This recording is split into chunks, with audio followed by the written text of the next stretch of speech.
It is the Martha Zoller Show, and Doug Ivester is still with me. And also, that was former President Trump, and was in Harlem getting cheered 4 more years yesterday. Joining me right now is Governor Kristi Noem of South Dakota. It has been a very long time since she and I have talked. I interviewed her when she was a congresswoman many years ago, and it's so great to talk to you again today. Governor Noem, thank you for being here. Oh, my goodness. Thank you for inviting me to celebrate with you. Congratulations on your 75th anniversary and brand new building and all kinds of exciting things going on in your world today. Well, Governor Noem, I love the commercials you're doing. I mean, those are just wonderful, and especially the one that you're doing most recently about construction, where you said, we'll just call that a skylight. That is just hysterical. Where did that idea come from? You know, actually, the ideas came from me for these commercials. We had, for 2.5 years after COVID got over, and South Dakota stayed open and made very different decisions than other states. You know, we had hundreds of businesses and tens and thousands of people moving to South Dakota, but we were growing so fast, and we found that everybody was working. We were breaking the national historic unemployment rate. We were at the lowest ever at 1.7%. And everywhere I went, business owners were saying, we could expand if we could get the workers. We could do incredible things if we just had enough help. And I said, you know, we need to solve this problem, tell our story, tell people how wonderful South Dakota is, what we're doing on apprenticeship programs, our wages, how we can train people.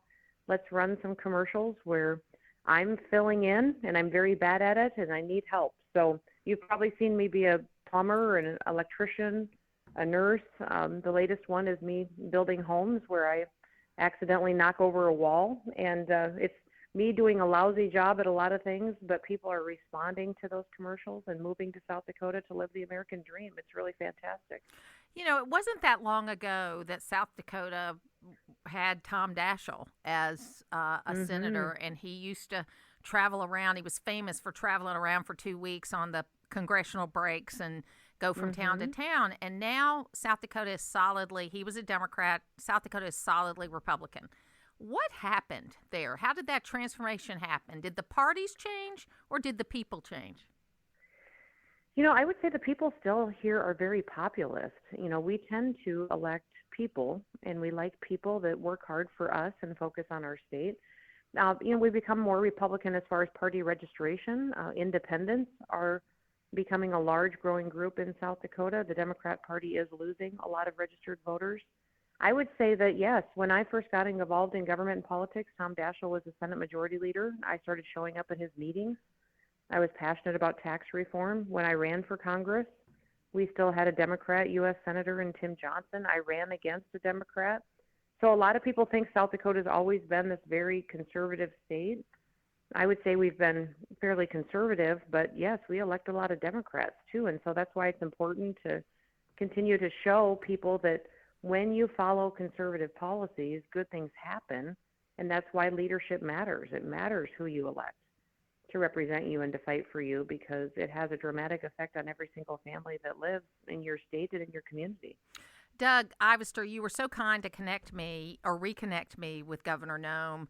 You know, what is it that you think is so important about the kind of leadership she shows? Well, good morning, Governor. It's a pleasure to hear you, Doug, in my small town here on the radio station that I've listened to my entire life. It is extremely impressive how the governor runs her state and how she takes her message across the country. And Kay and I have tried to be supportive of that for a number of years now.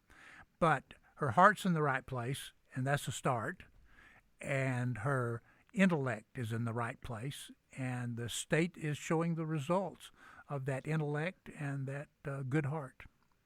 Well, thank you, Doug. Doug and Kay have been absolutely fantastic to be friends of mine and Brian's for many years and supporters. We did a lot of stuff here in South Dakota very aggressively. I tend to make decisions quickly, and I ran with a platform to be the governor of South Dakota, to build businesses, to diversify the economy, to create more opportunities, help our state grow. We had kind of been dying before that. People were leaving our state, and we needed to turn it around. So I've been pushing pretty hard, but South Dakota has responded extremely well, and we've loved it. We're thriving. We're building infrastructure and cutting taxes and giving people more freedom, and our people are happier. We're the only state in the country whose mental health challenges, suicide rates, our overdoses have gone down the last 2 out of the 3 years. So even though we've embraced all these conservative policies and been aggressive on pushing our economy, we've shown that if you give people more freedom, they're happier and they love it and they want to live somewhere just like South Dakota. So we're talking to Governor Kristi Noem of South Dakota, and you are a rising star in the Republican Party. You've been putting the work in. You didn't just show up yesterday, right? Talk to us a little bit about what you see as the goals we need policy-wise in the Republican Party as you look at what we have to do in November. I would say that what we need to do is to talk to people and to get out there and to visit with folks and find out how their lives are doing, what they're paying for their grocery store prices and what their bills look like, energy prices. We can't get distracted by things that are a political agenda to divide America. I think overwhelmingly people still want leaders who care about them and who listen to them. And we saw over the last few years this country change dramatically.